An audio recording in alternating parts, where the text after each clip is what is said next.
Ma femme m'a dit un jour, « Ne fais pas la leçon à mes enfants, trouve-toi les tiens. » Quand j'ai essayé de corriger ma belle-fille, je n'ai fait que sourire en répondant, « Très bien. Je m'appelle Henri, j'ai 46 ans, et je suis plombier depuis plus de 20 ans. Ce n'est pas un métier prestigieux, mais il est honnête. Il m'a toujours permis de mettre de la nourriture sur la table. Et, à 29 ans, il m'avait déjà offert quelque chose que la plupart de mes camarades n'osaient qu'imaginer. Je possédais une petite maison de 3 chambres, entièrement payée. Avec mon frère Steve, nous avons bâti notre entreprise de plomberie à partir de rien, et nous nous en sortions plutôt bien. À 31 ans, j'ai rencontré Viviane lors d'un barbecue de quartier. Elle avait 27 ans, divorcée, et élevait seule sa fille Daisy, âgée de 6 ans. Son ex n'était qu'un bon à rien, disparu quand Daisy n'était encore qu'un tout petit, envoyant de temps à autre un chèque de $100 quand la culpabilité le rattrapait. Viviane se débrouillait comme elle pouvait, travaillait à mi-temps dans une garderie et conduisait une vieille Honda qui crachait de la fumée noire chaque matin. Je me rappelle encore de la première fois où j'ai salué Daisy. Elle s'était cachée derrière les jambes de sa mère, ses grands yeux bruns fixés sur moi, trop timides pour prononcer un mot. Viviane l'avait doucement poussée en avant en riant. « Daisy, chérie, voici Henry. » Daisy avait secoué la tête et enfoui son visage dans le gant de sa mère. Quelques mois après le début de ma relation avec Viviane, un événement est resté gravé en moi. Viviane travaillait tard ce soir-là et Daisy avait fait une vilaine chute de vélo. La garderie m'avait appelé. D'abord, j'avais cru à une erreur. Mais la réceptionniste m'avait expliqué que Viviane m'avait déjà inscrit comme contact d'urgence pour Daisy. Cette nouvelle m'avait bouleversé. Je m'étais précipité, le cœur battant, et en entrant dans l'infirmerie, je l'avais vue, reniflant, les joues striées de larmes. Son genou était écorché, le sang perlait le long de sa jambe. Je m'étais agenouillé près d'elle. « Salut, championne. Voyons un peu cette blessure de guerre. » Entre 2 sanglots, elle avait octé. « Ça fait mal. Je sais, mais on va arranger ça. » J'avais murmuré en sortant la trousse de secours. Je lui avais nettoyé le genou aussi doucement que possible, collé 2 pansements de princesse scintillants, et lui avais adressé un sourire en coin. « Voilà, comme neuve. Qu'en penses-tu » Elle avait regardé les pansements, puis levé les yeux vers moi, ses cils encore humides. Et là, d'une voix tremblante mais assurée, elle avait murmuré « Merci, papa. Pas monsieur Henri. Papa. » J'étais resté figé. Ma gorge s'était nouée. Ce mot n'était pas anodin pour elle. C'était une bouée de sauvetage. Le soir même, quand Viviane était rentrée, je lui avais raconté. Elle m'a appelé papa, avais-je soufflé, encore bouleversé. Viviane avait soupiré, le regard attendri. Cela fait des semaines qu'elle me demande si tu vas devenir son nouveau papa. Je crois qu'elle attendait juste le bon moment. Ce moment m'avait changé à jamais. Je n'avais jamais prévu d'avoir des enfants, mais dès cet instant, Daisy était devenue ma fille. À ses 7 ans, Viviane et moi nous sommes mariés. Daisy avait insisté pour être à la fois demoiselle d'honneur et porteuse d'alliance. « C'est mon mariage aussi », avait-elle déclaré, les mains sur les hanches comme un petit général. Toute la salle avait éclaté de rire, mais pour moi, ce n'était pas une plaisanterie. C'était la vérité. Elle n'était pas un fardeau hérité. Elle était la famille que j'avais choisie. Ces premières années furent précieuses. Les samedis matins devinrent sacrés. Daisy et moi engloutissions des pancakes dégoulinant de sirop dans un vieux dîner avant de filer au Home Depot pour imaginer des projets de construction farfelus. « Papa, on peut construire une cabane dans l'arbre ?» demandait-elle, les yeux brillants. « Bien sûr. Elle aura peut-être l'air d'une remise bancale, mais on l'appellera cabane. » Elle riait, accrochée à mon bras, comme si j'étais tout son univers. Elle m'appelait papa avec une telle évidence que chaque fois, mon cœur fondait. À ses 8 ans, j'ai commencé un fonds universitaire, y mettant de l'argent religieusement. À ses 13 ans, elle avait déjà plus de 15 000 $ de côté. Mes amis disaient que j'étais un saint d'élever l'enfant d'un autre homme, mais je ne le voyais pas ainsi. Je n'élevais pas l'enfant d'un autre, elle était la mienne. Mais en entrant au lycée, tout a changé. Au début, ce n'étaient que les classiques sautes d'humeur adolescentes, les yeux levés au ciel, les réponses sèches, les heures passées enfermées dans sa chambre. Je me disais que ce n'était qu'une phase, jusqu'au jour où elle a cessé de m'appeler papa. La première fois, j'étais dans la cuisine. « Austin, tu peux me passer ça ?» avait-elle lancé, les yeux rivés sur son téléphone. J'avais reçu ces mots comme un coup de poing en plein ventre. Plus tard, chez Target, ce fut pire. Elle s'était tournée vers Viviane. « Est-ce qu'Austin peut m'acheter les cahiers plus chers ?» Comme si je n'étais pas juste à côté, le portefeuille à la main. Je l'avais prise à part, le souffle court. Pourquoi tu m'appelles Austin? Je suis ton père. Elle avait haussé les épaules en roulant des yeux. Peu importe, tu sais bien ce que je veux dire. J'avais voulu la secouer, lui rappeler que les mots comptent, mais je n'avais rien dit. J'étais resté là, blessé. Vivian avait balayé mes inquiétudes. C'est l'adolescence. Mais ça n'en restait pas là. Bientôt, rien n'était assez. Il fallait des chaussures à $200, pas celles en promotion. L'iPhone que je m'étais saigné pour lui offrir, mauvaise couleur. Ses amis avaient des sacs de luxe, pourquoi pas elle? Et chaque fois que j'essayais de fixer des limites, Vivian volait à son secours. Elle se cherche, ne sois pas trop dur. Mais moi, je voyais surtout ce que cette recherche me coûtait. Des centaines chaque mois, sans compter le toit, l'assurance, les soins médicaux, l'orthodontie, tout. Et en retour, du silence, du mépris. Comme si je n'étais qu'un portefeuille ambulant qu'elle supportait à peine. Le point de rupture arriva pour ses 16 ans. J'avais économisé pendant des mois pour lui offrir une Honda Civic fiable et sûre. J'avais même emballé les clés dans une petite boîte pour rendre le moment spécial. Mais quand elle l'a vue dans l'allée, pas un sourire, pas même une feinte, juste un rictus. Sérieusement?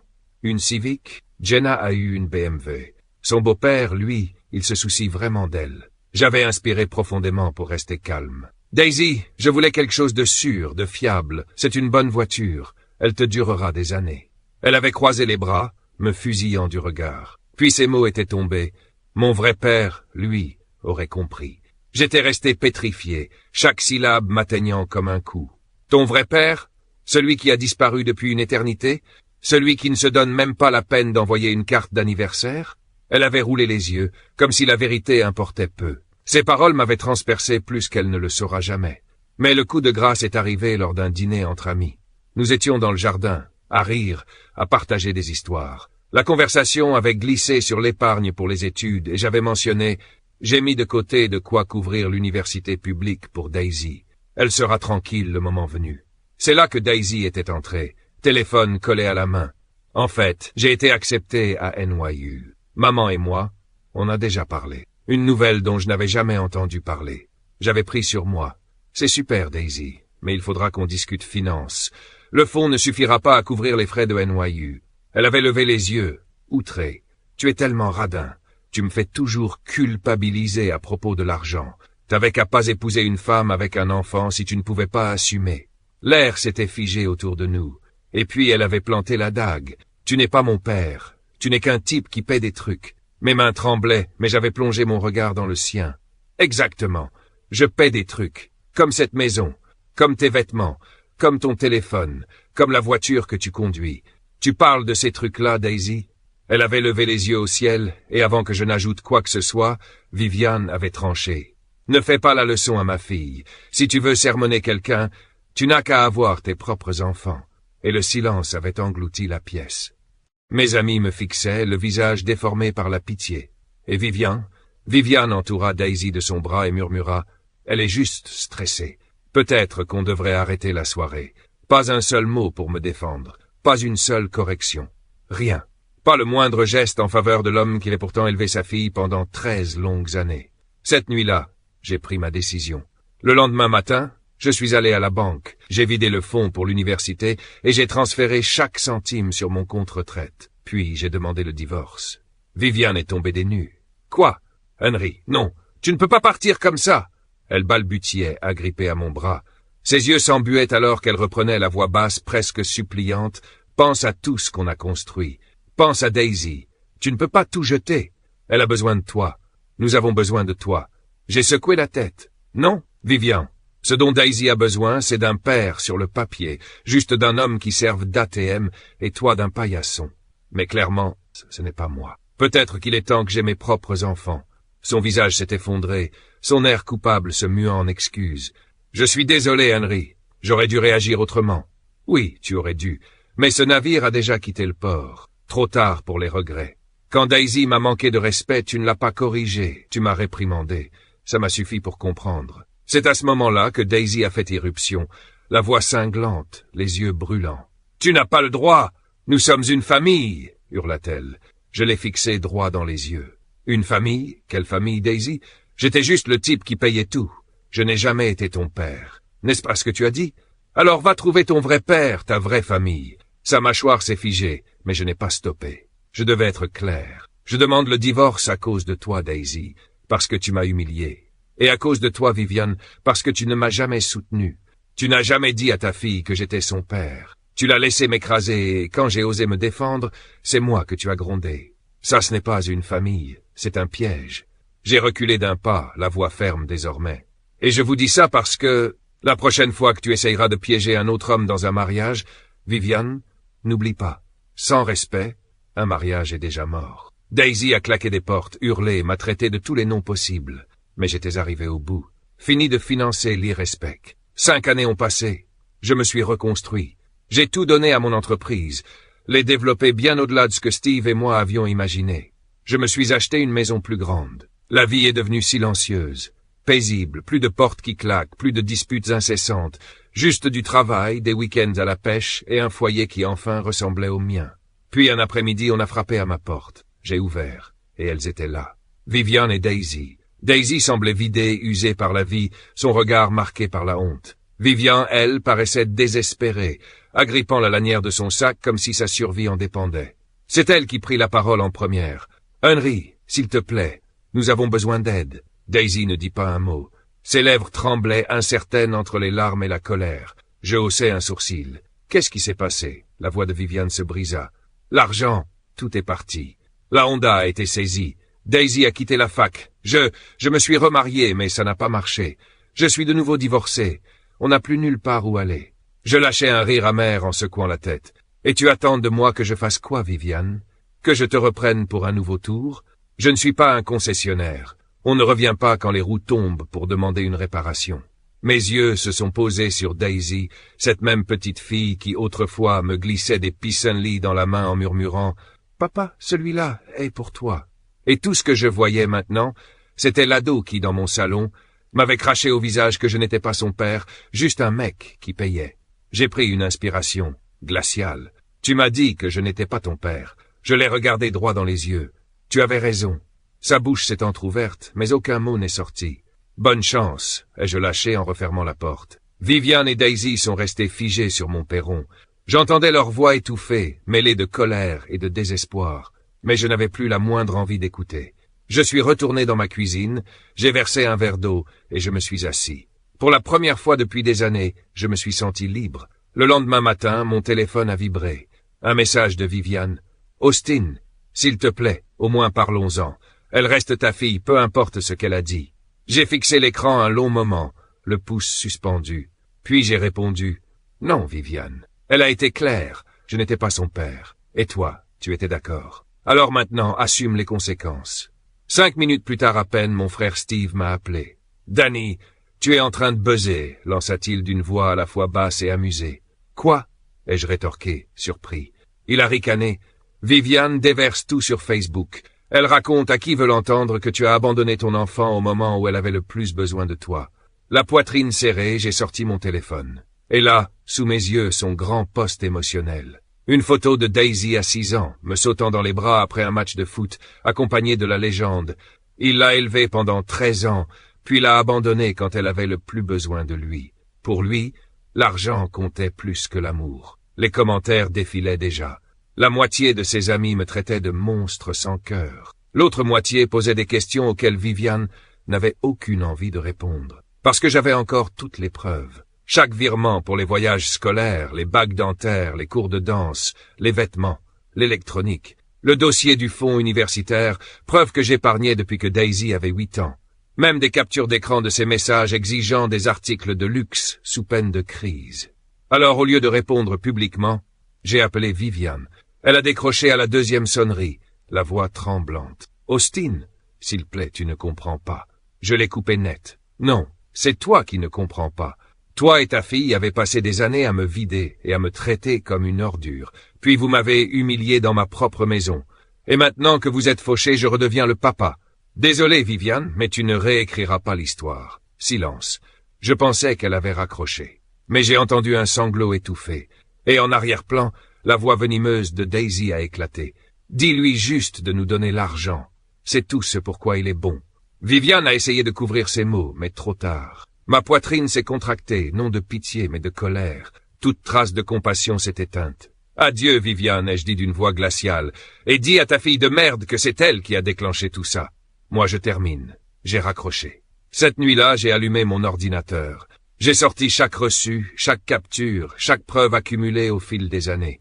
Puis j'ai enregistré une vidéo face caméra, la voix ferme, sans tremblement. J'ai raconté mon histoire simplement. Comment Daisy m'avait dit que je n'étais pas son père. Comment Viviane elle-même m'avait conseillé d'avoir mes propres enfants. Comment, chaque fois que j'exigeais du respect, j'étais réprimandé. Et comment elle s'était remariée aussitôt le divorce prononcé. J'ai tout exposé. La vidéo est devenue virale plus vite que je n'aurais pu l'imaginer. Des milliers de commentaires affluaient, dénonçant leur culot, leur manipulation, leur cruauté. Leur rôle de victime ne trompait plus personne. Viviane avait supprimé ses publications, mais Internet n'oublie jamais. 2 semaines s'étaient écoulées. Je n'avais plus eu de nouvelles directes d'elle, mais dans notre petite ville, les rumeurs circulaient vite. J'appris que Viviane avait perdu son emploi. Daisy, quant à elle, avait abandonné l'université de New York après seulement un semestre, incapable de payer les frais de scolarité qui s'accumulaient. Elles avaient été expulsées de leur appartement et vivaient désormais chez une cousine de Viviane. Un soir, Steve passa comme à son habitude, un pack de bières à la main. C'était toujours son signe qu'il avait des nouvelles que je devais entendre. Il ôta ses bottes sur le perron et posa les bouteilles sur la table avec un long soupir. « Tu as entendu la dernière ?» me demanda-t-il en décapsulant une bouteille. Je haussai un sourcil, déjà sur mes gardes. « Quoi encore ?» Il but une gorgée avant de répondre. « Daisy bosse à mi-temps dans un petit restaurant. Viviane quémande des prêts partout. Tous ceux qui les défendaient en ligne les ignorent maintenant que la vérité éclate au grand jour, ajouta-t-il. Je me renfonçai dans ma chaise, le bois grinçant sous mon poids. Je ne souris pas, je ne ris pas. Mais au fond de moi, quelque chose se libéra. Pas de la joie, pas de la vengeance, juste une forme de clôture. Pendant des années, j'avais porté ce fardeau. Je m'étais demandé si j'avais échoué en tant que père. Si, avec plus de patience, plus de générosité, plus de quelque chose, Daisy ne se serait pas retournée contre moi. Je rejouais sans cesse nos disputes dans ma tête, cherchant les mots que j'aurais dû prononcer, les moments où j'aurais pu me retenir. Mais j'avais fini par comprendre la vérité. Ce n'était pas seulement de ma faute. Être parent, c'est un travail d'équipe.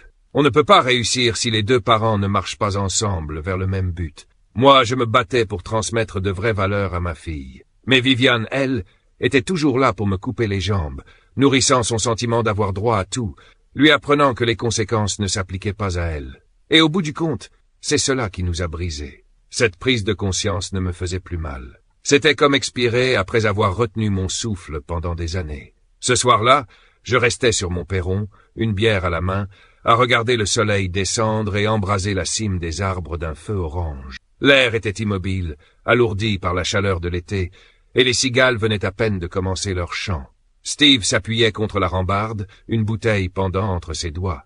Il m'observa longuement avant de dire d'une voix basse « Tu sais, Henry, au final, tu as tout réparé. » Je fronçai les sourcils et tournai la tête vers lui. « Qu'est-ce que tu veux dire ?» Il esquissa un léger sourire de ceux qui n'ont pas besoin d'explication. « Tu lui as offert un foyer quand elle n'en avait pas.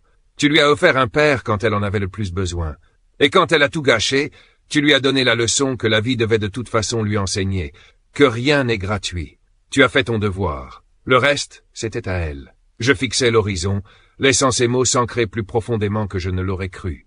Et pour la première fois depuis des années, je le crus.